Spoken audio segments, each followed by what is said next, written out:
Tomb Raider, not to be confused with Tomb Raider, is a 2013 reboot of the series.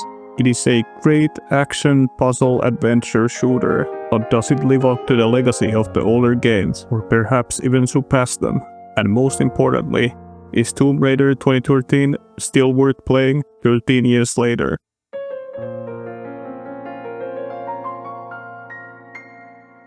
The story is experienced from Lara's perspective. She is an archaeologist for the research ship Endurance, and in the intro of the game, the ship gets into a huge storm that has some unnatural undertones. The storm is so overwhelming that it causes the ship to get wrecked. This also splits up Lara from the group, and as she crash lands, a mysterious figure hits her in the head. You gain control of Lara in a cannibal's hole swinging upside down.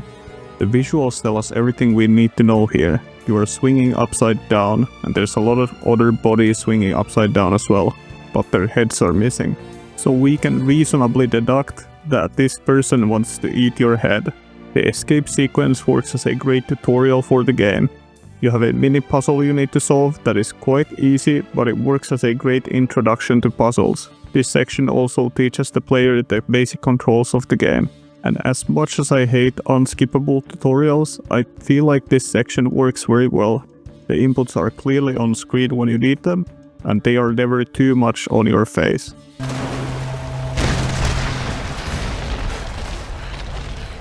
Gotta get out of here. The tone in here is menacing. The audio design and the voices and the visuals make it seem like you're being watched. And it's a very anticipating tone in the sense of something bad is gonna happen, like in a horror game would be a similar tone. This causes some tonal whiplash in the game, because the start of the game and some sections feel like a horror game, where everything is creepy, crawly, something could happen, there's jump scares, super loud noises, stuff like that. And the other part is an action-adventure game where you're a superhero, basically unkillable machine of destruction. And these two elements are kind of mixed and matched, but they don't feel coherent at all times. And especially the stark contrast between the early game and the late game can be found here. I think the idea here, game design-wise, was that in the early game, Lara is more frail and weak and she would be more scared, but as she grows during the game, she will become more powerful and more self-asserted. And in some fashion this works. But there are still some moments in the game where it feels like you're playing a different genre. After the puzzle is solved, you're introduced to one of the other key mechanics in the game, quick time events. And at first they're a way to catch you off guard. Something bad happens, you fall off a cliff, you fumble, you fall, and you need to quickly react to press a key. But in the later stages of the game or during the mid-game, you start anticipating these because they're so common that you are already clicking the button that you need to click before the event even happens. This also takes away from the tension building in the early game and moves it more towards the action adventure in the late game. And this could be interpreted as the player growing with Lara, learning from the earlier things that happen, building into the skill set you grow. And honestly, this makes you feel very good at the game, because you're anticipating the different sort of circumstances that could happen, and they are probably gonna happen. Like you see a bridge, you know it's probably gonna fall. After the quick time event, you get a cutscene where the guy chasing you falls to a rock, and this makes Lara technically score her first kill. Yay! But the interesting thing here is that she isn't really distressed by this at all. She caused him to die, and nothing. She doesn't even react. And this is in a weird stark contrast to the first actual kill she gets from a human. She basically starts having a panic attack in the middle of an enemy encampment after killing a guy who tried to rape and kill her, which isn't much different from just beheading you.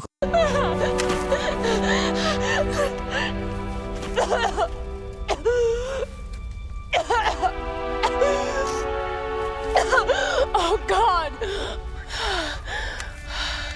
Okay, I think we need to address this.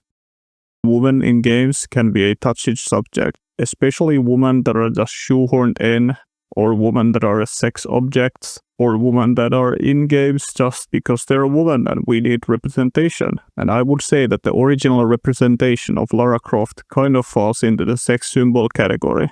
However, she has some good points that are still true here. She is an active protagonist and not just a damsel in distress. She is the active main character in her games. But in the original games, her design was very comically proportioned. And don't get me wrong, Lara Croft in this game is also a very good looking woman. I think a woman in very good shape could look like her. And at the start of the game, she is a timid, shy girl who is afraid of killing and afraid of the adventure. But she is always showing signs of a great protagonist. She is smart in her area of expertise, that is history and archaeology. Gilded figures, servants of the Sun Queen. Sacrifice, murder. There's no record of these kinds of rituals in ancient Yamatai. Unless it was erased from the texts. And as the game goes along, the passive protagonist that she is, going through the motions of quest, goes to an active protagonist where the quest become her curiosity being satisfied. This may have been built in honor of her priestesses. Incredible.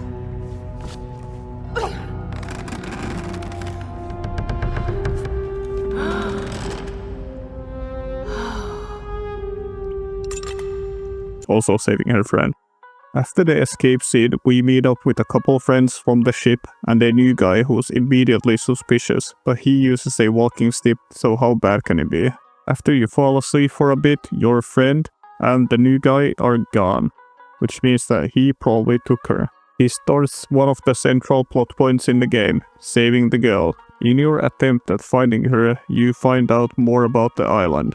Like how there are some weird cultists who worship a god of thunder and storms, and that this god wants to keep everyone on the island and won't let anyone leave, which opens up the core mystery of the game.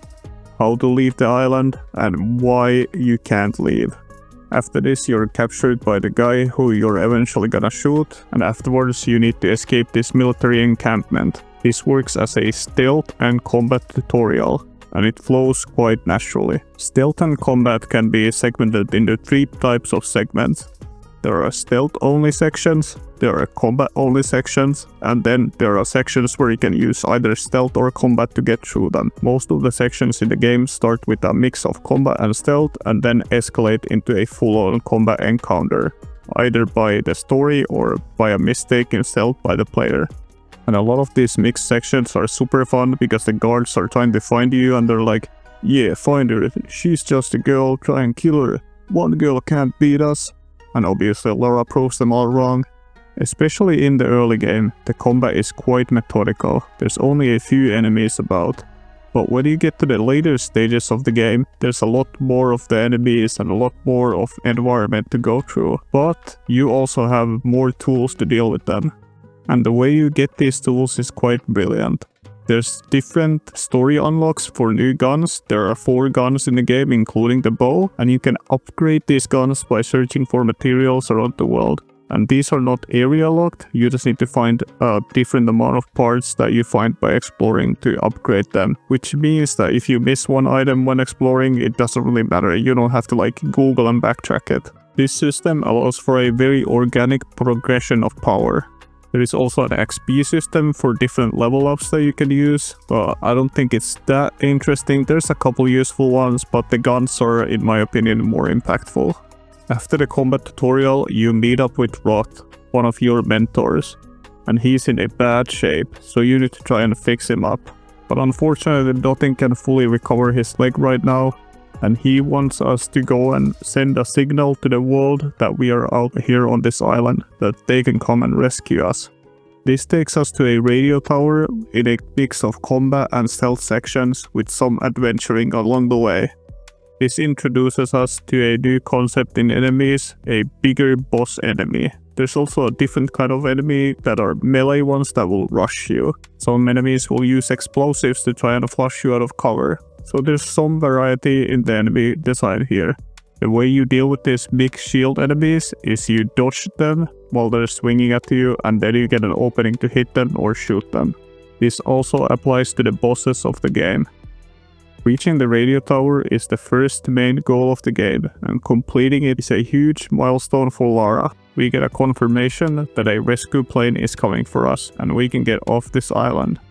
We set a fire signal to the plane to tell them where we are, and the plane starts landing. But unfortunately, the God of Thunder isn't that easy to deceive, and she strikes down the plane with a thunderbolt or two, leading to a fantastic action set piece where the plane crashes on top of you and you have to try and avoid the rubble. There's a few of these action set pieces in the game and they're always enjoyable. I think they're a highlight of these kind of action adventure shooter games that Tomb Raider and Uncharted specifically fall to. And why I bring up Uncharted is that Uncharted feels like a response to the original Tomb Raider games. And then this Tomb Raider reboot feels like a response to the Uncharted games, where they both borrowed each other's ideas with a similar premise but made them their own. They almost feel like they could be in the same universe, both looking for mystical artifacts based in some sort of reality but also very unnatural. And I'm a sucker for this kind of storytelling. Some sort of mystical alt history where you can explain things and real events but also add some supernatural feeling to it. And I am not alone in this. Look at how popular these games are. Look at how popular Assassin's Creed is, which is basically the same thing. The plane's pilot contacts you on the radio and states that they need rescuing, so you try and look for him on a temple. Unfortunately, this temple was an ambush and the guy from the beginning of the game who took the girl shows up here. He is the main villain of this game and he is driven bad by being on this island so long, and he hasn't been able to escape. His goal is to find a female substitute for the Sun God, so that the Sun God can take over her body and become renewed. And I find it refreshing that Lara isn't this substitute, it's her friend. This ambush almost gets you killed because he clearly has the upper hand here. But in a stroke of luck, the local supernatural creatures of this game show up and fight off Matthias's forces and capture you, which means that once again you find yourself hanging from the ceiling.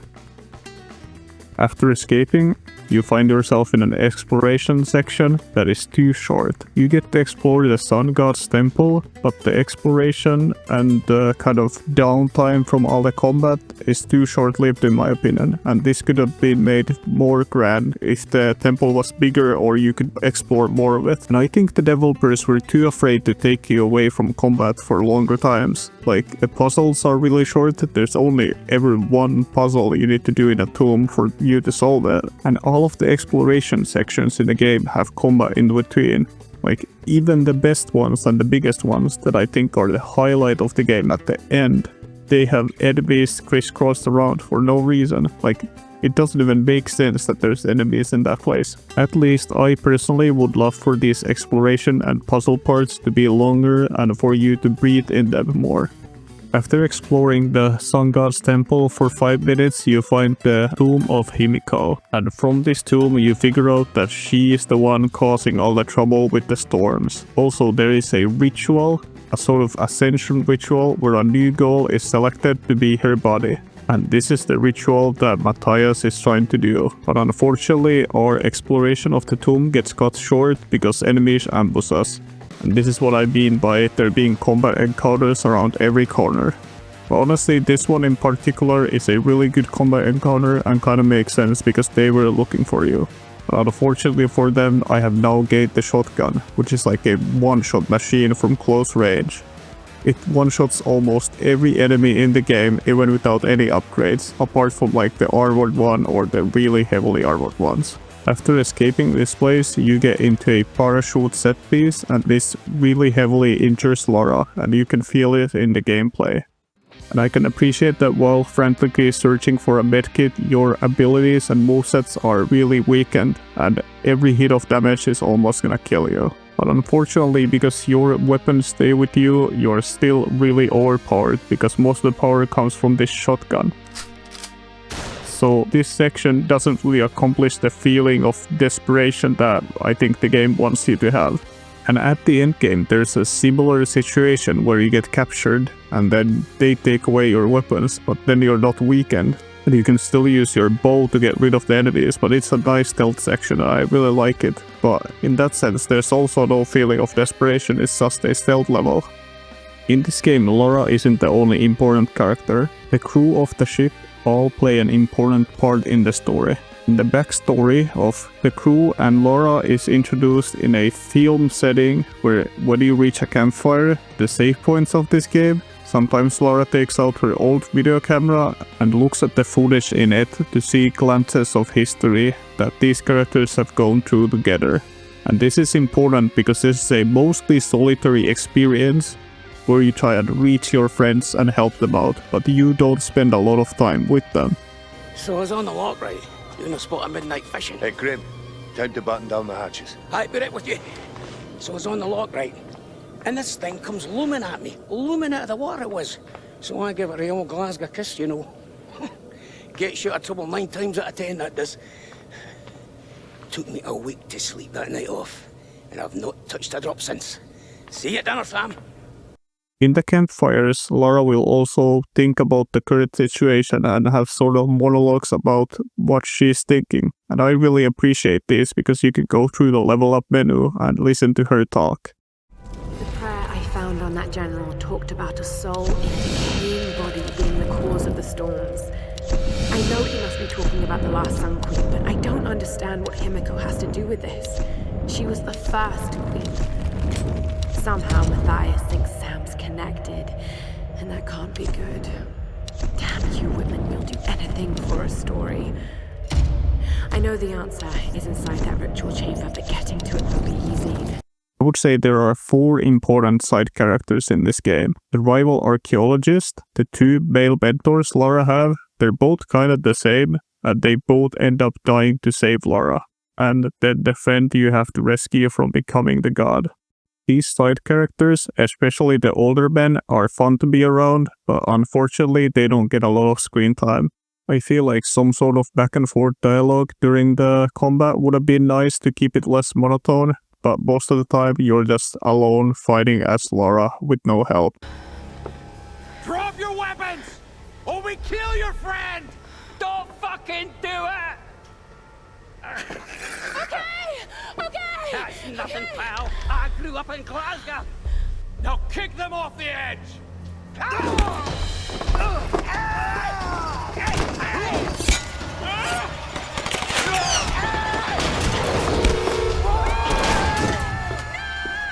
After one of the most badass heroic sacrifices I've seen, where I thought we're getting captured, one of the Scottish old men go down, and after this we infiltrate the headquarters of the main villain, and we manage to rescue our friends from there. But our methods of rescuing them are kind of brutal, because we use some explosives to get them out, and this makes the entire palace blow up, leading to a mixed piece of set piece and combat. That is a really cool moment where the entire palace starts going up in flames and you have to fight your way out. And this escape sequence leads one of the other older men to die, losing both of them. The next part of the game is pretty simple. You wanna go and fix up a boat so you can leave via that boat. And for some reason, this boat that you're trying to get parts from is filled with enemies. They have no idea what they're doing there. They're even exclaiming that they have no idea what they're doing there. They've just wanted to place some enemies in here. And there's also another bigger ship that one of our friends went to find some parts, and we need to go there and help them. And the journey to Endurance, the big ship, had the only puzzle in the game that got me stuck. And no, I wasn't stuck because the puzzle was hard, but because the door that was supposed to open after killing the enemies didn't open. So this wasn't even a puzzle room. There was a side objective here that you could get with another item that you get later, but there was no way for me to know this, and there were interactable stuff on the floor, so I thought there was some sort of puzzle in here, but no, it was just a bug, and when I reloaded the game, the door was open. I was stuck here for an hour, by the way. This boat also has a basic boss fight in it, you just dodge and attack him. I lost the footage of this one because of a mistake I made after the bug incident. Then another guy saves you again and sacrifices himself. All the men are just sacrificing themselves for Lara. Must be that cute British accent, right? Vessels. It's not transferring power. It's transferring a soul. All these queens, they're all you, Himiko. First and last. Oh God. And now you want Sam. Well, you're not getting her. After we explore the boat and go back, we find out that the other archaeologists have betrayed us. He struck a deal with Matthias to give the woman to him in hopes of creating a good story for his book.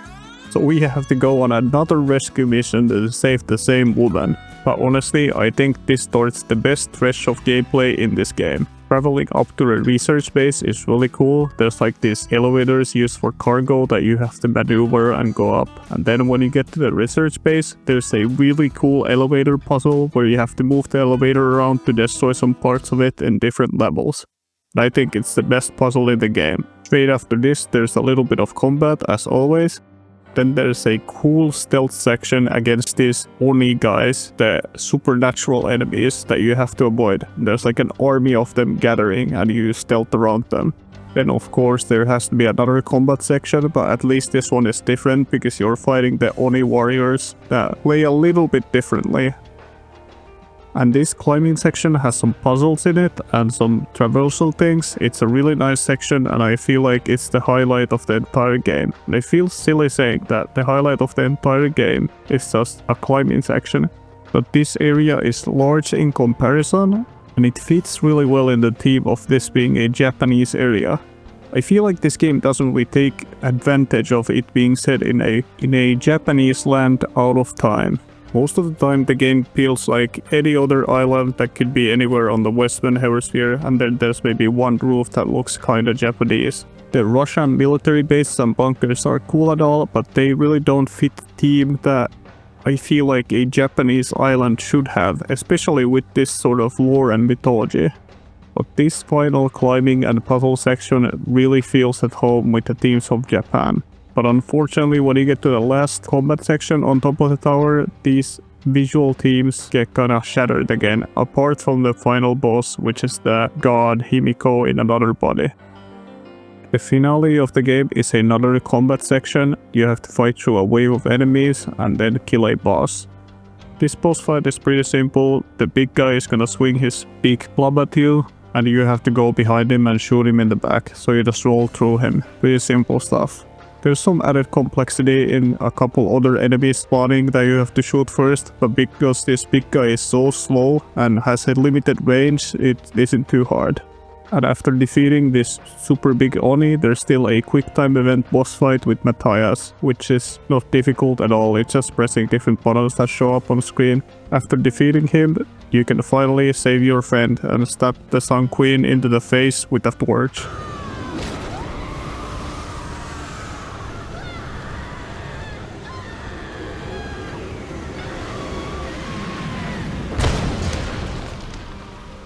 You get back to the boat and ride off into the sunset, as Lara reminisces about her father, who had apparently written a lot about mythological creatures and myths.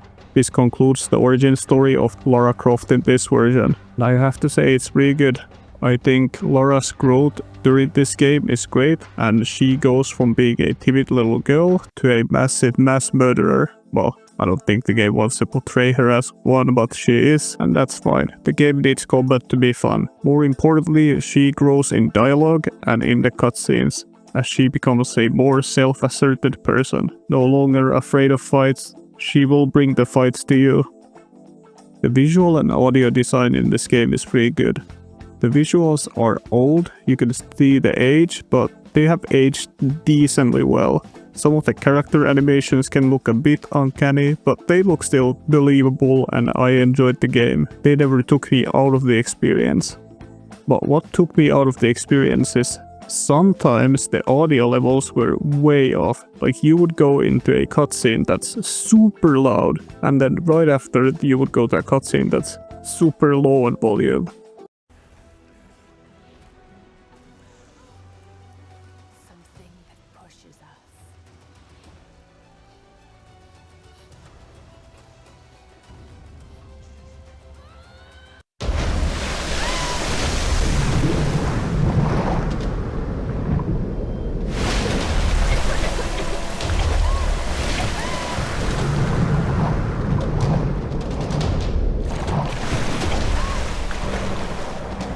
that it made no sense. And then some elements would be mixed together really weirdly, like there would be someone yelling and then the dialogue you're supposed to listen to is like 50 decibels lower.